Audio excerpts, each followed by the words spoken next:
இந்த சேனல் பார்க்குறவங்க லைக் பண்ணுங்கள், கமெண்ட் பண்ணுங்கள், ஷேர் பண்ணுங்கள். புதுசாக பார்க்குறவங்களாம் ஒரே ஒரு சப்ஸ்கிரைப் பண்ணுங்கள். எல்லோரும் லைக் பண்ணி விடுங்க. மீன் குழம்புக்கு தேவையானது நல்லெண்ணெய் 5 ஸ்பூனு, நல்ல பெரிய ஸ்பூனில் 5 ஸ்பூன் நல்லெண்ணெய் தான் ஊற்றி செய்யணும் மீன் குழம்பு. சின்ன வெங்காயம் ஒரு 100 வெங்காயம் அரைச்சிக்கிட்டேன்.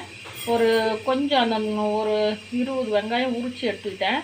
நல்லெண்ணெய் ஊற்றி நீங்கள் வெந்தயத்தூள் இருந்தால் வெந்தயத்தூள் போட்டுக்கோங்க, இல்லைன்னா ஒரு 10 வெந்தயம் போடுங்க. நிறையா போட்டுறாதீங்க. அந்த எண்ணெயிலே 10 வெந்தயம் போட்டு அது அப்படியே கொஞ்சம் லைட்டாக பொரிஞ்ச உடனே இந்த அரைச்சிட்டு ஒரு இந்த வெங்காயம் முழுசாக உரித்து வச்சுருக்கிற ஒரு 10 வெங்காயத்தை போட்டுருங்க. சின்ன வெங்காயம் போட்டு நல்லா வதக்கிட்டு அதுக்கப்புறம் நம்ம வெங்காயம் ஒரு 100 வெங்காயம் 2 பூண்டு போட்டு நெய்ஸாக அரைச்சிட்டேன். அதை ஊற்றி நல்லா வதக்கிட்டு அது செவந்த உடனே 3 தக்காளி, பெரிய பெரிய தக்காளி, சின்ன தக்காளி இருந்தால் 5 தக்காளி வைங்க. நான் 2 வேளை குழம்பு வச்சுருக்கேன்.